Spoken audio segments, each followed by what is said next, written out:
ጤና ይስጥልኝ እንደምን አምሽታችኋል ውድ ተመልካቾቻችን ከአባይ ቴሌቪዥን የሚተላለፍላችሁ የዕለተ ረቡዕ ነሐሴ 6 ቀን 2018 ዓ.ም አውደ ዜና ተጀምሯል። በምሽቱ የዜና ወጃችን በርካታ ዘገባዎችን ወደ እናንተ እናደርሳለን። ዜናውን እየመራው ቴዎድሮስ አይቸው ከእናንተ ጋር ቆይታ አደርጋለሁ። አብራችሁ እንድትቆዩም በአክብሮት ጋብዛችኋለሁ።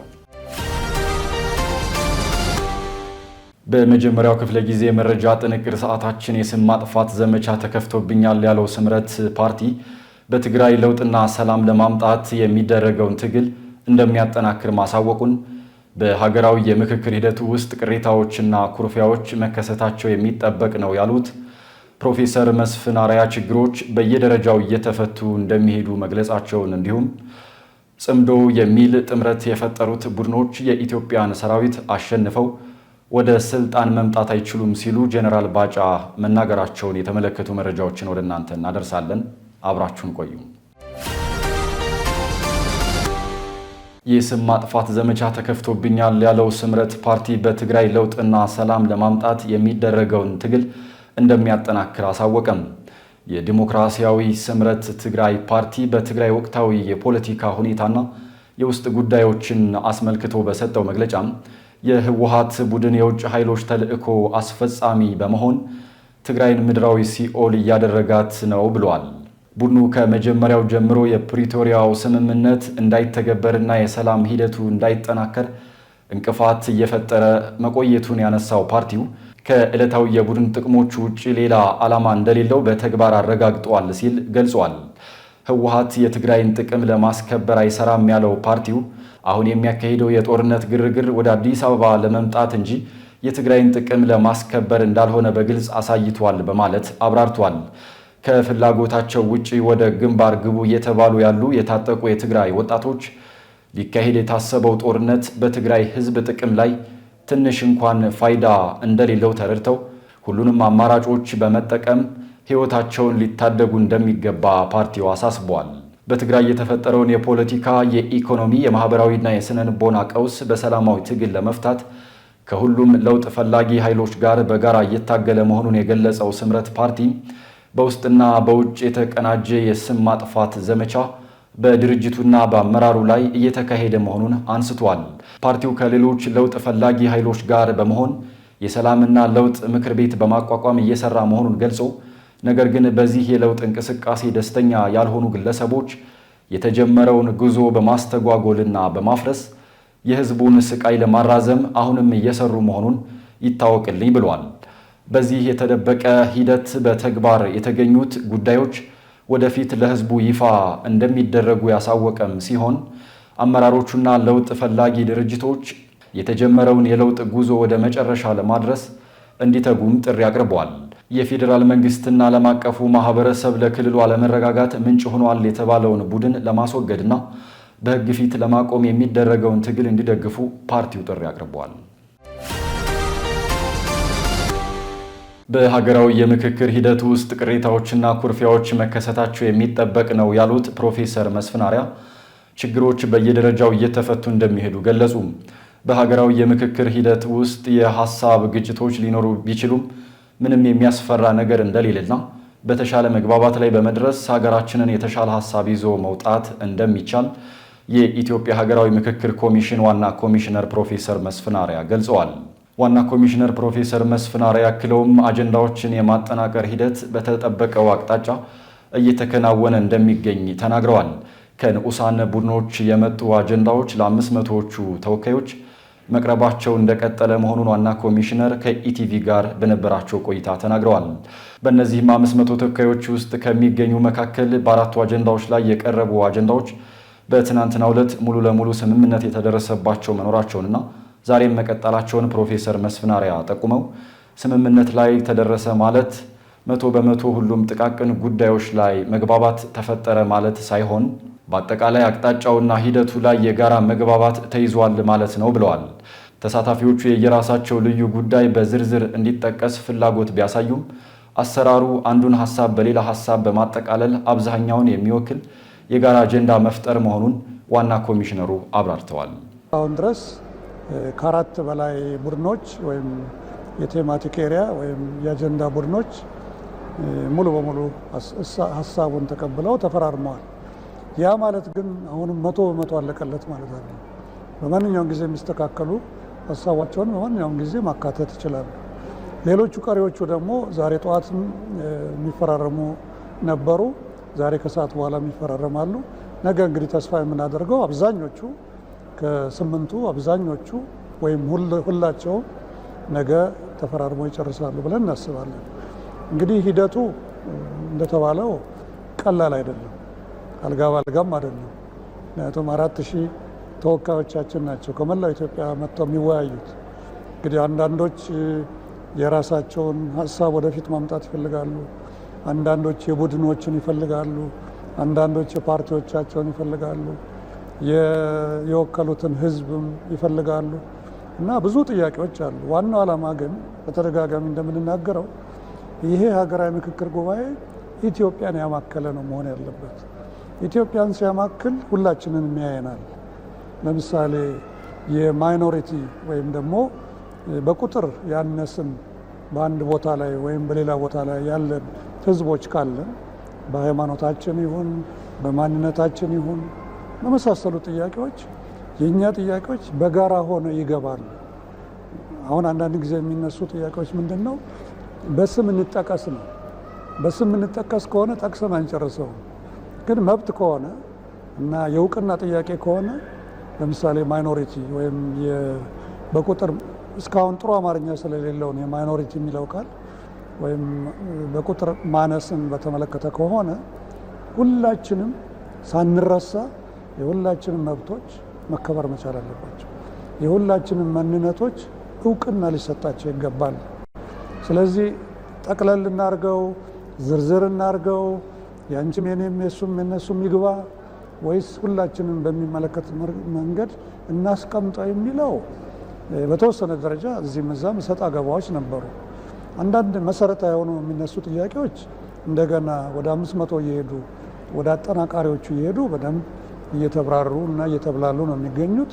ፕሮፌሰር መስፍን አርአያ አያይዘውም ከተመካካሪዎች ውጭ ያሉ ማናቸውም አካላት በምንም መልኩ በተወካዮች ሀሳብ ላይ ጫና እንዳይፈጥሩ ጥብቅ ክትትል እየተደረገ እንደሚገኝ ገልጸው ውይይቱ አሁን ባለበት ሁኔታ ከቀጠለ ከሳምንቱ መጨረሻ በፊት በዋና ዋና የምክረ ሀሳብ መነሻዎች ላይ ጠንካራ መግባባት ላይ ሊደረስ እንደሚችልም ጠቁመዋል።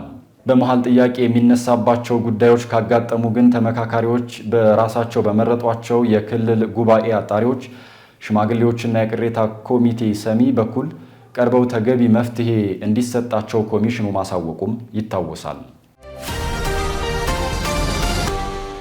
ጽምዶ የሚል ጥምረት የፈጠሩት ቡድኖች የኢትዮጵያን ሰራዊት አሸንፈው ወደ ስልጣን መምጣት አይችሉም ሲሉ ጀነራል ባጫ ተናገሩ። ከሻዕቢያ ጋር ጽምዶ የፈጠረው የህወሓት ቡድን የትግራይ ህዝብ ጠላት መሆኑን በይፋ አረጋግጧል ሲሉ ጀነራል ባጫ ደበሌ ተናግረዋል። በኬንያ የኢትዮጵያ ባለሙሉ ስልጣን አምባሳደር የሆኑት ባጫ ደበሌ አዲስ ኮምፓስ ከተሰኘ የበየነ መረብ ሚዲያ ጋር ባደረጉት ቆይታ በ2013 ዓ.ም በነበረው ጦርነት የመከላከያ ሰራዊት የህወሓት ቡድን ለማሰስ በትግራይ ክልል ባሉ በረሃማዎች ሲወርድ፣ የሻዕቢያ ኃይል ደግሞ በትግራይ ከተሞች ዝርፊያ ሲፈጽም ነበር ብለዋል። ሆኖም አሁን ላይ የህወሓት ቡድን ዘርፎናል፣ ግድያ ፈጽሞብናል፣ ሴቶቻችንን ደፍሯል ካለው ኃይል ጋር ዛሬ ጽምዶ ፈጥሯል ሲሉ ገልጸዋል። በአንጻሩ የህወሓት ቡድን በሰሜኑ ጦርነት ወደ አማራ ክልል ሲስፋፋ ተመሳሳይ ዘረፋዎችን በአማራ ህዝብ ላይ ፈጽሟል ሲል አክለዋል። ጀነራሉ አያይዘውም ህወሓትና ሻዕቢያ ከበረሃ ጀምሮ ግባቸው ተመሳሳይ ነው ያሉ ሲሆን የመጨረሻ ዓላማቸው መገንጠል ነውም ብለዋል። መገዳደል ፋይዳ የለውም፣ የኢትዮጵያን ሰራዊት አሸንፎ ወደ ስልጣን መምጣት አይቻልም ያሉት አምባሳደር ባጫ ደበሌ መገዳደል ይብቃ በማለት ተናግረዋል። ህወሓት ባለፈው ሽንፈቱ መማር አለበት ሲሉም ጀነራሉ ማሳሰቢያ ሰጥተዋል።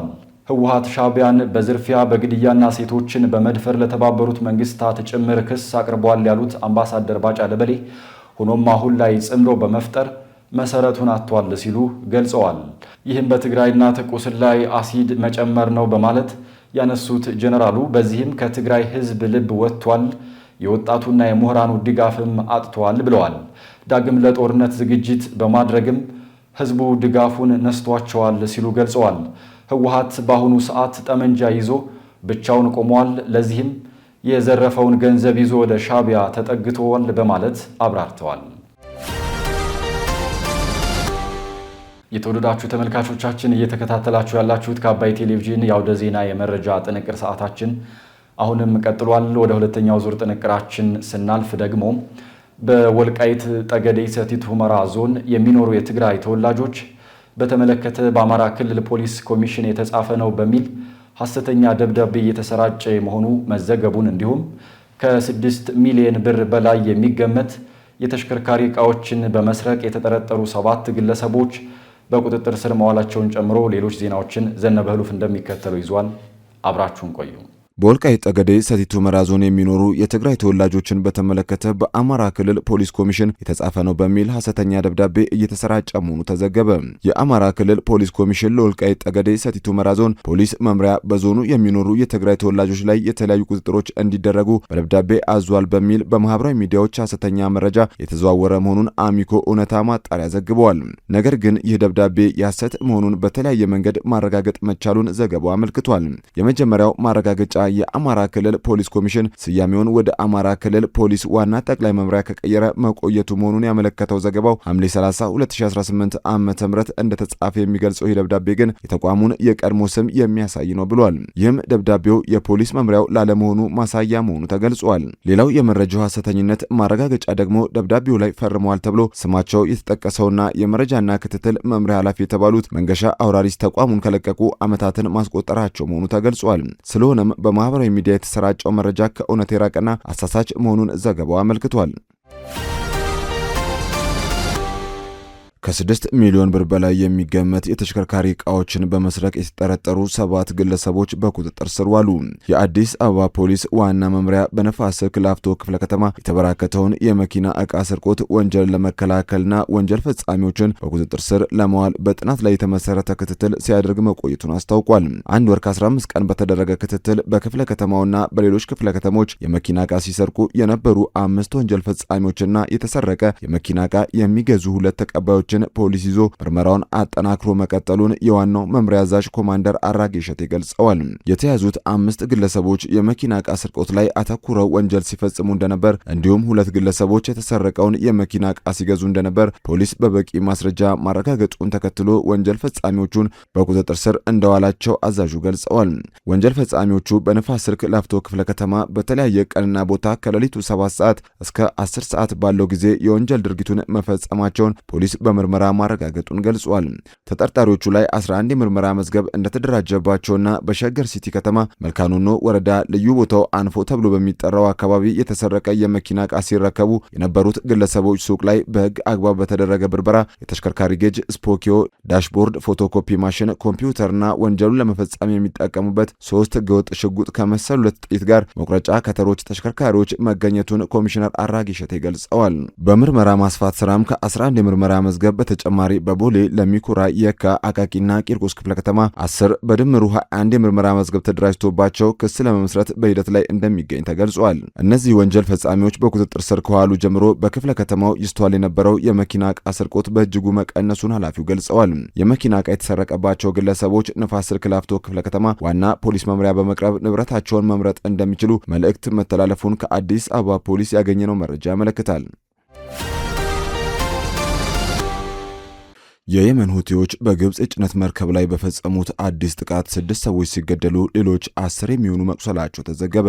በኢራን የሚደገፉት የየመን የሁቲ ኃይሎች ባብ ኤል መንደብን በማቋረጥ ላይ በነበረችውና ቲያማ በተሰኘችው የግብጽ የጭነት መርከብ ላይ በባላስቲክ ሚሳኤሎች ባካሄዱት ጥቃት 6 ሰዎች ሲገደሉ ሌሎች 10 መቁሰላቸውን ቢቢሲ ዘግቧል። ትናንት ማክሰኞ ነሐሴ 5 ቀን 2018 ዓ.ም በታንዛኒያ የተመዘገበች መርከብ በ3 ሚሳኤሎች ተመታለች ያለው ዘገባው በጥቃቱ 3 ፓኪስታናውያን እና 1 ኢንዶኔዥያዊ በአጠቃላይ 4 መርከበኞች መገደላቸው ተገልጿል። በታጣቂዎቹ የተወነጨፈው ሁለተኛው ሚሳኤል የነፍስ አድን ስራ እየተከናወነ በነበረበት ወቅት መሆኑና በጥቃቱም የ2 ሰዎች ሕይወት ማለፉ ተገልጿል።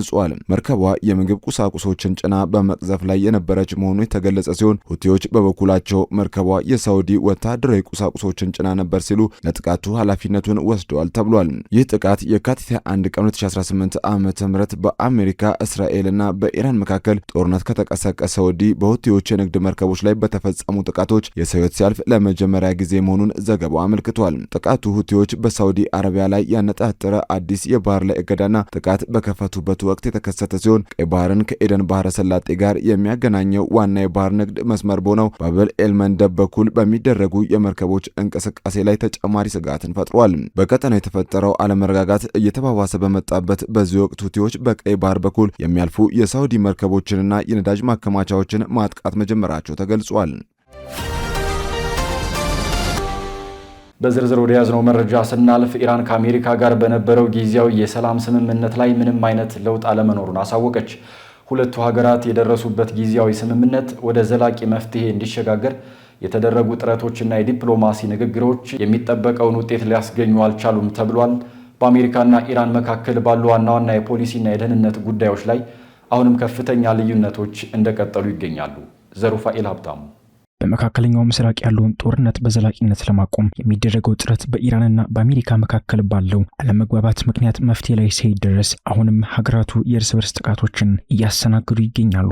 ኢራን ከአሜሪካ ጋር የተደረገውን ጊዜያዊ የሰላም ስምምነት ጋር በተያያዘ በተደረጉ ውይይቶች ላይ ምንም አይነት ተጨባጭ ውጤት አለማሳየቱን ገልጻለች። የኢራን ባለስልጣናት እንደገለጹት ከሆነ ሁለቱ ሀገራት የደረሱበት ጊዜያዊ ስምምነት ወደ ዘላቂ መፍትሄ እንዲሸጋገር የተደረጉ ጥረቶችና የዲፕሎማሲ ንግግሮች የሚጠበቀውን ውጤት ሊያስገኙ አልቻሉም በማለትም ይናገራሉ። አደራዳሪ ወገኖች የሰጡት መግለጫ እንደሚያመላክተው በሁለቱ ሀገራት መካከል ባሉ ዋና ዋና የፖሊሲና የደህንነት ጉዳዮች ላይ አሁንም ከፍተኛ ልዩነቶች እንደቀጠሉ ይገኛሉ። አሜሪካ ኢራንን በስምምነቱ መሰረት እጅግ አስፈላጊ የሆነውን የሆርሙዝ ወሽመጥን የመክፈት ግዴታዋን አልተወጣችም በማለት ስትከስ፣ ቴሄራን በበኩሏ ዋሽንግተን የኢራን ወደቦችን እገዳ ማንሳትና የታገዱ የኢራን ሀብቶችን መልቀቅን ጨምሮ ገብታቸው የነበሩትን ቃሎች አፍርሳለች ትላለች። በአወያዮቹ በኩል እየተወያዩባቸው ካሉት ጉዳዮች አንዱ አሜሪካ ወደ ጊዜያዊ ስምምነቱ እንድትመለስና ግዴታዎቿን ለመተግበር የጊዜ ሰሌዳ እንድትወስንም ነው። በዚህ ጉዳይ ላይ ምንም አይነት ለውጥ የለም ሲሉ የኢራን ምንጮች ተናግረዋል። ለዚህም የኢራን ንግግር ከዋሽንግተን ወዲያውኑ የተሰጠ አስተያየትም ሆነ ምንም አይነት ምላሽ አልነበረም። አሜሪካና እስራኤል በኢራን ላይ ጥቃት ከሰነዘሩ ወዲህ በተቀሰቀሰው ግጭት በሺዎች የሚቆጠሩ ሰዎች በዋናነት በኢራንና በሊባኖስም ተገድለዋል። ኢራን በኦማን፣ ዮርዳኖስ፣ ኩዌት፣ እስራኤል፣ የተባበሩት አረብ ኤሚሬትስና ሳውዲ አረቢያን ጨምሮ በሌሎች ሀገራት በሚገኙ የአሜሪካ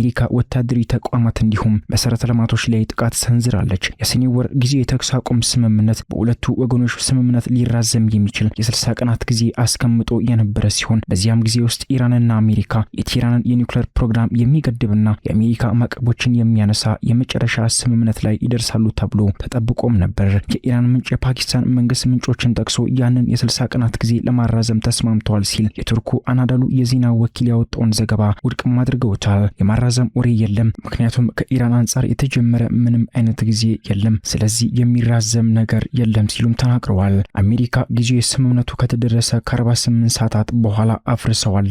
ከጥቂት ቀናት በኋላ ደግሞ አሜሪካ ስምምነቱ አብቅቶለታል ብላ መናገሯን ምንጩ ለሮይተርስ ተናግረዋል። ኢራንና አሜሪካ ባለፉት 2 ቀናት ውስጥ የቃላት ጦርነታቸውን አጠናክሮ የቀጠሉ ሲሆን የኢራን ከፍተኛ የደህንነት ባለስልጣን ሞሴን ረዛኢ እንደተናገሩት አሜሪካ ጦርነቱን ለማቆም የቀረቡትን የኢራን ቅድመ ሁኔታዎች ካልተቀበለች በስተቀር የሆርሙዝ ወሽመጥ እንደተዘጋ ይቆያል ብለዋል። የአሜሪካው ፕሬዝዳንት ዶናልድ ትራምፕ በበኩላቸው ኢራን ላለፉት 50 ዓመታት በነበሩ ጦርነቶች፣ ጥቃቶችና ተቃውሞች ለተገደሉ ሰዎች ካሳ መክፈል አለባት ሲሉ ኢራን ያቀረበቻቸውን አዲስ ጥያቄ ውድቅ አድርገውታል።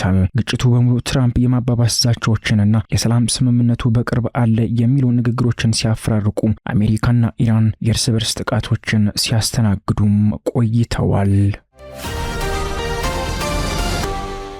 ስትከታተሉት የነበረው የዕለተ ረቡዕ ነሐሴ 6 ቀን 2018 ዓ.ም ከአባይ ቴሌቪዥን የአውደ ዜና የመረጃ ጥንቅር ሰዓታችን ይህንን ይመስል ነበር። አብራችሁን ስለነበራችሁ ከልብ እናመሰግናለን። በያላችሁበት መልካም ምሽት።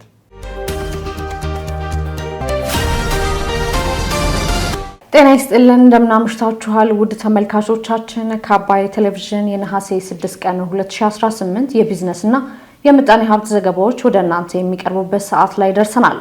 ኢትዮጵያ በ2018 በጀት ዓመት ከጠቅላላ የውጭ ንግድ ከ11.2 ቢሊዮን ዶላር በላይ ገቢ ማግኘቷ መገለጹን ነዳጅን ጨምሮ ለማዳበሪያና ለኢኮኖሚ ቀውስ የአደጋ ጊዜ ማረጋጊያ ፈንድ ፕሮጀክት በገንዘብ ሚኒስቴር መዘጋጀቱን ጨምሮ ሌሎች መረጃዎችን ይዘናል።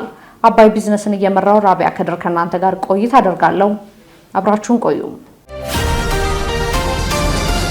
ኢትዮጵያ በ2018 በጀት ዓመት ከጠቅላላ የውጭ ንግድ ከ11.2 ቢሊዮን ዶላር በላይ ገቢ ማግኘቷ ተገለጸ። የንግድና ቀጠናዊ ትስስር ሚኒስቴር ኢትዮጵያ በ2018 በጀት ዓመት ከጠቅላላ የውጭ ንግድ ከ11.2 ቢሊዮን የአሜሪካ ዶላር በላይ ገቢ ማግኘት መቻሏን ገልጿል። የንግድና ቀጠናዊ ትስስር ሚኒስትር ካሳሁን ጎፌ ከውጭ ምርት ላኪዎች ጋር በ2018 በጀት ዓመት አፈጻጸምና በ2019 እቅድ ዙሪያ ውይይት ማካሄዳቸው ተገልጿል። ሚኒስትሩ በመክፈቻ ንግግራቸው ወቅት የውጭ ንግድ ዘርፍ በበጀት ዓመቱ ሀገራዊ የማክሮ ኢኮኖሚ መረጋጋትን ለማምጣት ከፍተኛ እምርታ ነው ብለዋል። ለዚህ ውጤት መመዝገብ ላኪዎች ያበረከቱት አስተዋጽኦ ከፍተኛ ነው ያሉት ዶክተር ካሳሁን በቀጣይም የኢትዮጵያን ምርቶች በዓለም አቀፍ ገበያ በጥልቀት ለማስተዋወቅ እንደሚሰራም ገልጸዋል። በመድረኩ ላይ ኢትዮጵያ በ2018 በጀት ዓመት ከጠቅላላ የውጭ ንግድ ከ11.2 ቢሊዮን የአሜሪካ ዶላር በላይ ገቢ ማግኘት የቻለች ሲሆን ይህም የዕቅዱን 119.14% ያሳካ የላቀ አፈጻጸም ነውም ተብሏል። በ2019 በጀት ዓመት የሀገሪቱን የውጭ ምንዛሬ ገቢ ይበልጥ ለማሳደግ የ13.4 ቢሊዮን ዶላር የውጭ ንግድ ግብ መቀመጡንና ይህንንም ለማሳካትም በስራ ሂደት የሚያጋጥሙ ተግዳሮቶችን በጋራ ለመፍታት ስምምነት ላይ መደረሱም ተመላክቷል። እቅዱን እውን ለማድረግም ሚኒስቴር መስሪያ ቤቱ ላኪዎችን በመደገፍና አመቺ ሁኔታዎችን በመፍጠር በትኩረት እንደሚሰራ ሚኒስትሩ ተናግረዋል። ሚኒስትሩ ለ2019 በጀት ዓመት ስኬታማነት ከታቀዱ ዋና ዋና የትኩረት አቅጣጫዎች ውስጥ ምርቶችን በብዛት ከመላክ ባለፈ እሴት በመጨመርና ጥራትን በማረጋገጥ ተወዳዳሪ መሆን፣ ነባር ገበያዎችን ከማጠናከር ጎን ለጎን አዳዲስ ዓለም አቀፍ የገበያ መዳረሻዎችን መፈለግ፣ የውጭ ንግድን በዘመናዊ ዳታና ዲጂታል አሰራር በመደገፍ መምራት ተጠቃሽ ናቸው ብለዋል።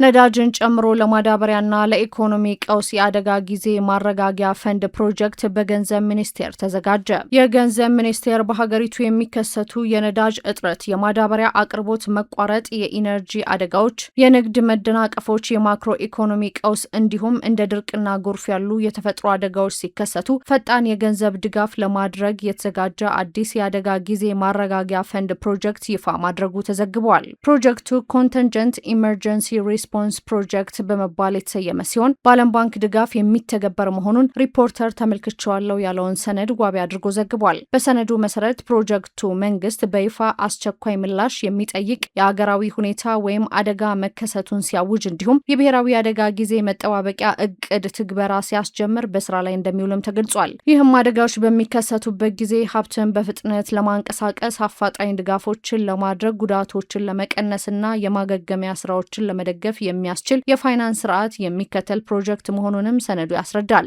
ገንዘቡ የሚንቀሳቀሰው መንግስት በይፋ የአደጋ ጊዜ ምላሽ እንደሚያስፈልግ ሲያውጅ እንደሚሆን፣ በወቅቱ ጥቅም ላይ የሚውለው የፋይናንስ መጠን በተገለጸው የአደጋ መጠንና በሚጸድቀው የአደጋ ጊዜ ምላሽ እቅድ መሰረት እንደሚሆንም ዘገባው ጠቅሷል። ፕሮጀክቱ ከሚያበረክታቸው የገንዘብ ድጋፎች ውስጥ በተለይም የነዳጅና የኢነርጂ አቅርቦት ድጋፍ በጉልህ ተመላክቷል። ይህም ቤንዚን፣ ናፍጣና ኬሮሲንን ጨምሮ የፔትሮሊየም ምርቶችን በአስቸኳይ መግዛትና ማሰራጨት ያካትታልም ተብሏል። ከነዳጅ በተጨማሪ የማዳበሪያ አቅርቦትም ከፕሮጀክቱ ዋና የውጭ ዝርዝሮች አንዱ መሆኑም ታውቋል። ሰነዱ አነስተኛ ይዞታ ላላቸው አርሶ አደሮች የሚያስፈልገውን የመሰረታዊ ምግብ ሰብሎች ማዳበሪያ ግዢና አቅርቦት በፕሮጀክቱ የሚደገፍ ሲሆን ይህም በማዳበሪያ እጥረት ወይም በአቅርቦት መደናቀፍ የሚፈጠሩ የግብርና ምርት ችግሮችን ለመቀነስ መሆኑ ተጠቁሟል ሲል ዘገባው አመላክቷል። የመስኖና ቆላማ አካባቢ ሚኒስቴር 232 ሞተር ሳይክሎችን ለክልሎች ማስረከቡን ገለጸ። የመስኖና ቆላማ አካባቢ ሚኒስቴር በቆላማ አካባቢ ኑሮ ማሻሻያ ፕሮጀክት አማካኝነት የተገዙ 232 ሞተር ሳይክሎችን ለክልሎች ማስረከቡን አስታውቋል። ተሽከርካሪዎቹ ድሬዳዋን ጨምሮ በ7 ክልሎች ለሚገኙ 116 ወረዳዎች እንደሚከፋፈሉና እያንዳንዱ ወረዳም 2 ሞተር ሳይክሎችን እንደሚያገኝ ተመላክቷል። ድጋፉ በቆላማ አካባቢዎች የሚከናወኑ የልማት ስራዎችን ለማፍጠንና የመስክ እንቅስቃሴዎችን ለማቀላጠፍ ከፍተኛ አስተዋጽኦ ይኖረዋልም ተብሏል። በስነ ስርዓቱ ላይ የተገኙት የመስኖና ቆላማ አካባቢ ሚኒስትር ዴኤታ ተስፋዬ ለክልሎች የተላለፉት ሞተር ሳይክሎችም የቆላማ አካባቢ ነዋሪዎችን ተጠቃሚ ለማድረግና ስራዎችን በፍጥነት ለማከናወን እንደሚያግዙ አስረድተዋል። ሚኒስትር ዴኤታው ክልሎች ተሽከርካሪዎቹን ለታለመለት ዓላማ ብቻ እንዲያውሉና አስፈላጊውን ክትትል እንዲያደርጉም አሳስቧል። የቆላማ አካባቢ ኑሮ ማሻሻያ ፕሮጀክት አስተባባሪ አቶ ሰይድ ኡመር በበኩላቸው ፕሮጀክቶቹ ተግባራዊ የሚደረጉት ገጠራማ በሆኑ አካባቢዎች በመሆኑ የሚሰጣቸውን አገልግሎቶች እንደዚሁም የሚገነቡ መሰረተ ልማቶችን ለመከታተል ተሽከርካሪዎቹ ከፍተኛ አስተዋጽኦ አላቸውም ብለዋል። የክልል ተወካዮችም የተደረገው ድጋፍ ያጋጥም የነበረውን የተሽከርካሪ እጥረት በመቅረፍ ስራዎችን በተሻለ ፍጥነት ለማከናወን እንደሚያስችልም ገልጸዋል። የዕለቱን የቢዝነስና የምጣኔ ሀብት ዘገባዎች የተከታተላችኋቸውን ይመስሉ ነበር። አብራችሁን ስለቆያችሁ ከልብ እያመሰገንን በያላችሁበት መልካም ምሽት